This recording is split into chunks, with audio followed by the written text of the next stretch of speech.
setiap orang menerima kebaikan Tuhan,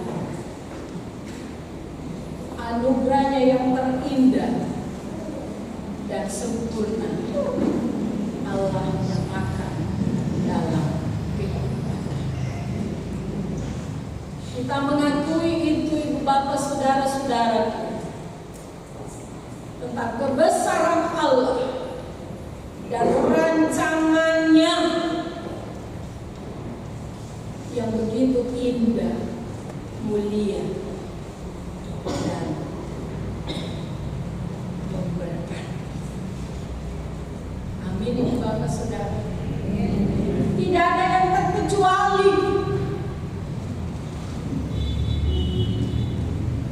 bahwa karya Tuhan, penyataan Allah dalam diri setiap orang, itu semuanya ada di dalamnya. Rancangan indah kasih Tuhan, Dia mau supaya umatnya, supaya setiap pribadi beroleh kasih karunia hidup yang disertai oleh. Sungguh luar biasa bagian Alkitab, kisah yang mengajarkan tentang kuasa Allah yang ajaib,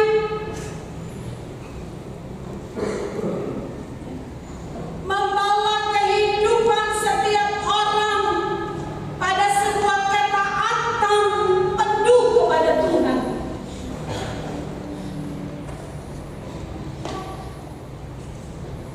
Lagu tadi, nafsu kejahatan harus kau tentang, harap akan Yesus, pasti kau menang.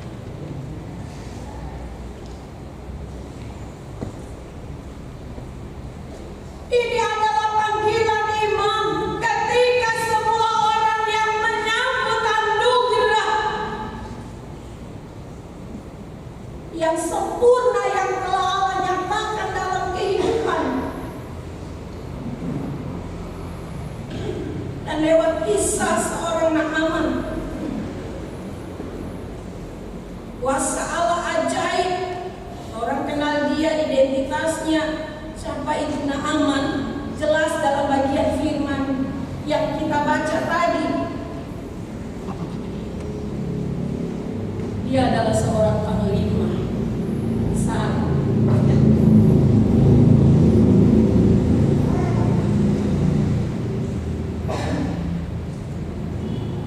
Ia memiliki keunggulan yang luar biasa, kemampuannya, kebaikan, kualitas. Ia juga sebagai Raja Aram, seorang pemberani.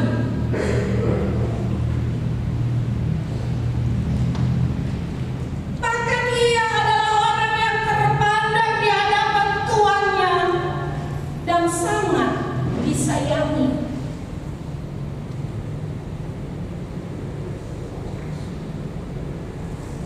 Kuasa Allah yang ajaib itu dinyatakan melalui Naaman. Tuhan telah memberikan kemenangan kepada orang Aram.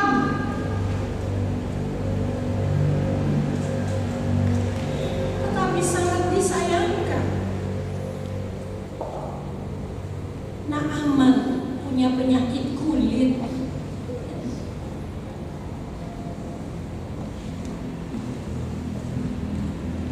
Orang yang menderita sakit kulit dikucilkan dalam masyarakat dan tubuhnya menjadi najis. Lihat di Imamat 13 ayat 45-46, juga di Bilangan 5 ayat 2-3 tentang penyakit kulit ini dan bagaimana keadaannya yang begitu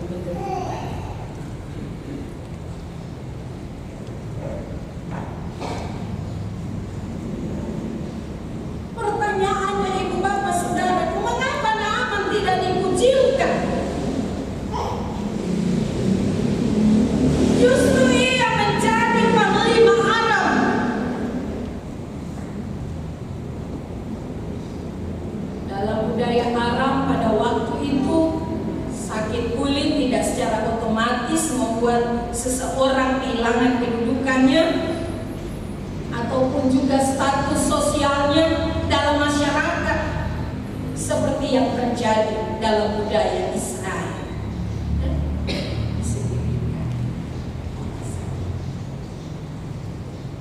Justru Naaman tetap dihormati, tetap disayangi oleh Raja Aram.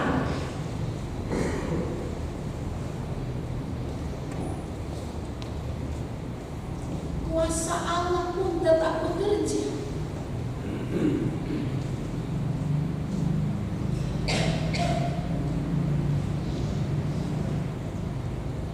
Meskipun Naaman adalah seorang yang sangat penting,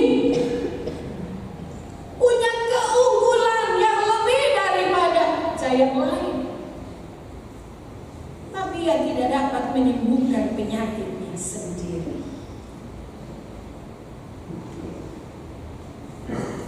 Hanya dengan kuasa tangan Allah melalui nabinya Elisa, ia disembuhkan dari sakit kulit.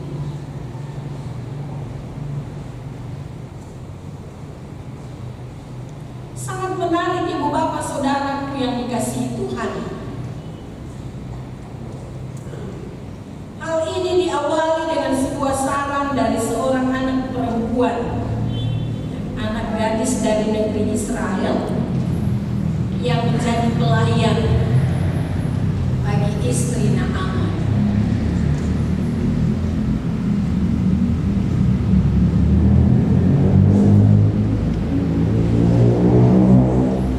Untuk menghadap Nabi yang di Samaria, ayat 3, supaya ia dapat menyembuhkan penyakit Naaman. Ayat 8 menjelaskan tentang Nabi Elisa. Nah, berbekal dari surat dari Raja Aram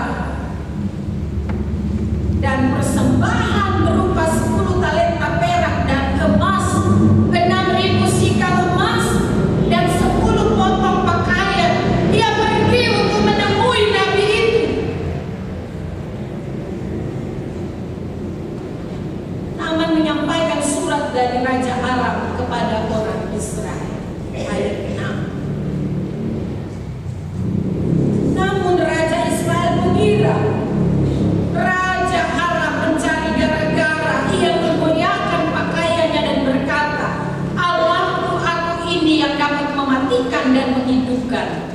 Sehingga orang ini mengirim pesan kepadaku supaya kusembuhkan seorang dari penyakit kustanya. Ayat 7. Kemudian hal ini didengar oleh Elisa, dan Nabi Elisa menyampaikan pesan kepada raja supaya Naaman datang kepadanya. Sesampainya Naaman di depan rumah Elisa, bukan kesembuhan yang Naaman dapatkan, melainkan perintah dari Elisa melalui orang suruhannya untuk pergi mandi 7 kali dalam sungai Yordan. Ayatnya yang ke-10.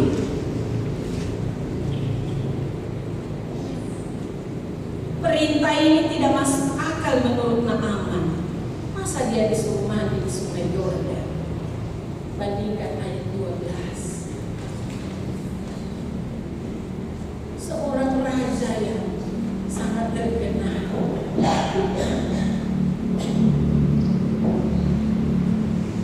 seorang raja yang sangat dihargai dan dihormati.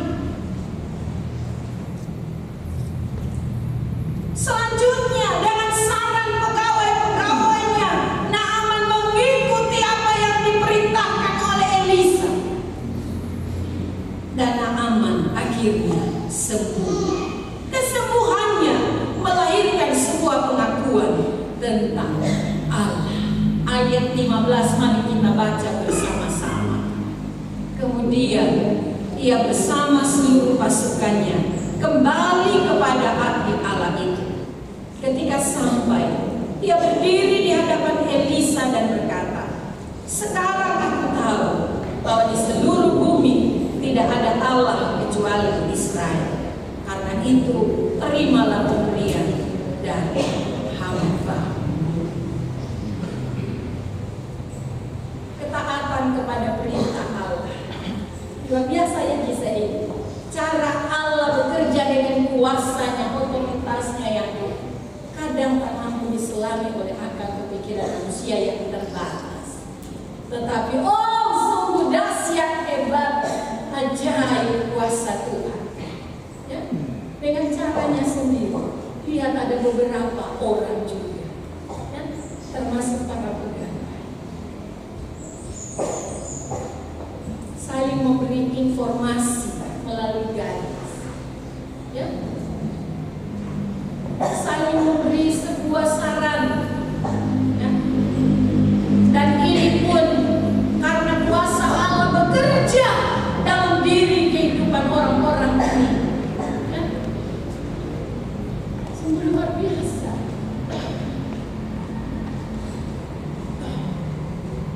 Orang yang punya keunggulan, orang yang sangat terkenal, orang yang dihormati, orang yang dihargai, bahkan sampai kepada orang-orang sederhana. Kalau dalam kisah ini, gadis kecil ini, dia mengalami luar biasa. Dalam ayat 2 dikisahkan segerombolan orang. Dia adalah anak yang sebenarnya dari keluarga yang saleh. Dia sejak dalam kandungan, sejak dalam rahim ibu, sejak dia masa di mana dia ada di tengah-tengah kehidupan bersama orang tua, dia telah diajar bagaimana hidup, ya? Yang taat dan melakukan apa yang Tuhan. Luar biasa cara Tuhan, kuasanya itu ajaib. Dia pakai orang-orang kita, ya? Dan ternyata kuasa Allah itu bekerja luar biasa. Seorang yang punya kehormatan yang luar biasa disegani, dia juga harus mendengar suara Allah melalui orang-orang di sekitarnya, orang-orang yang tidak kebetulan. Itu ada dalam rancangan Tuhan, di mana Allah mau memberitakan dan menyampaikan maksud dan kehendaknya yang mulia, ya? Sehingga Naaman tidak saja sembuh dari penyakit kulit, tetapi kesembuhan total juga dialami. Dia menerima anugerah, ya? Penyataan kasih Allah yang sempurna dalam kehidupannya. Allah bekerja melalui siapa saja, Bapak Saudara. Amin. Ya, melalui kisah Naaman ini, Allah memakai anak perempuan yang merupakan pelayan istri dari Naaman, dan juga Allah memakai pegawai-pegawai Naaman. Jadi kalau sesuatu itu yang Tuhan sudah anugerahkan, dihargai, mari kita tetap saling mengingatkan masalah-masalah.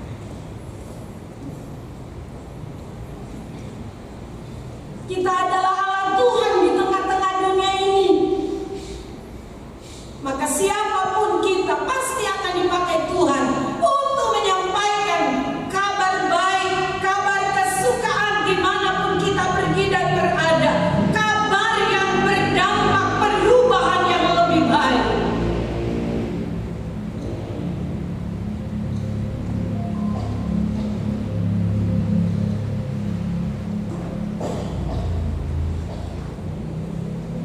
Dari kisah ini juga Ibu Bapak Saudaraku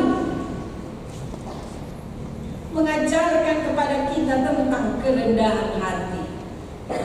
Aman akhirnya memilih untuk rendah hati. Karena itu sebagai gereja, ya, umat Tuhan, siapapun kita, mari kita memiliki kerendahan hati supaya kita tidak terjebak pada sikap yang kita boleh beda dengannya. Belum tentu mana kita. Sikap ini merusak kehidupan dalam kebersamaan dan juga akan menutup pintu bagi anugerah Tuhan terjadi dalam hidup kita. Jangan main-main, ya, dengan sebuah kesempatan yang melahirkan dosa. Sebab setiap kita yang menerima anugerah Tuhan telah disucikan, dimurnikan, dibaharui oleh karena Kristus Tuhan yang menjumpai kita dan menyatakan kasih sayangnya sehingga kita menerima setiap berkat kasih karunia yang telah Allah kerjakan bagi kita.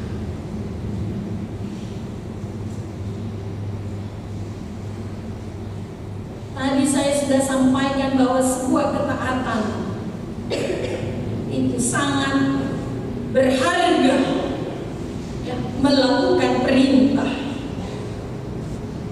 Lihat dalam kisah tadi, awalnya tidak mau taat dengan apa yang dikatakan Nabi Elisa. Karena dalam pikirnya Elisa akan datang keluar dan berdiri memanggil nama Tuhan, lalu menggerak-gerakkan tangannya di atas penyakitnya. Namun apa yang dipikirkan Naaman ternyata berbeda dengan cara Tuhan. Cara Tuhan mungkin tidak dapat diselami, yang kadang-kala membuat kita tidak menerima cara Tuhan. Tapi oleh karena itu mari kita taat kepada apa yang menjadi cara Tuhan dalam hidup kita. Dan kita akan menyatakan pengakuan bahwa Allah kita adalah Allah yang penuh kasih. Allah yang kasihnya tidak dibatasi oleh apapun. Walaupun cara Tuhan itu luar biasa memproses kehidupan setiap orang, melewati banyak hal, melewati setiap proses dalam kehidupannya. Tetapi kasih Tuhan menyembuhkan seorang Naaman, panglima besar. Ada rema juga yang kita dapatkan tentang seorang Gehazi, pelayan Elisa yang tergoda, ya, oleh keserakahan dan meminta upah dari Naaman. Akibatnya, ya, orang tahu sakit kulit.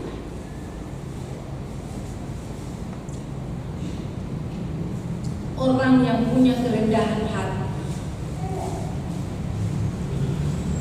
dia mengakui sungguh kebesaran Allah yang telah menganugerahkan kehidupannya, maka hal-hal yang dikerjakannya, dilakukannya itu benar-benar dari setiap apa yang telah dilimpahkan Tuhan dan kehidupan dan perjuangan. Pengakuan akan Allah Israel setelah Naaman disembuhkan.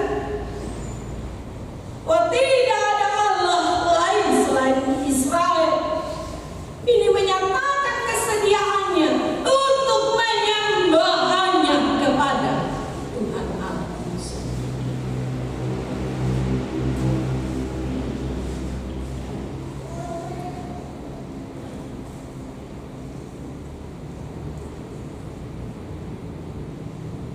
Jadi luar biasa Ibu Bapak Saudara, di mana saja kita mengalami perjumpaan dengan siapapun, ya, para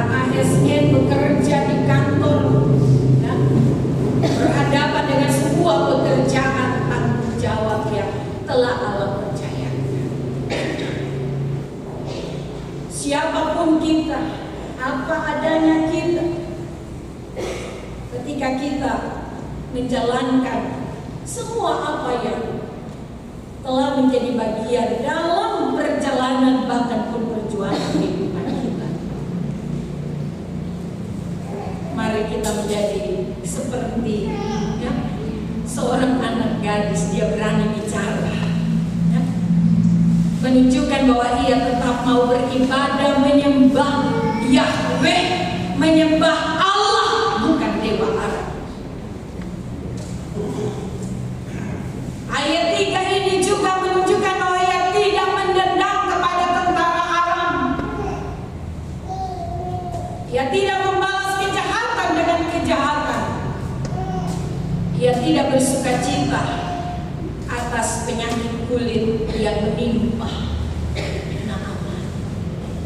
Sebaliknya, ia membalas Naaman dengan kebaikan, dengan menceritakan tentang siapa Naaman.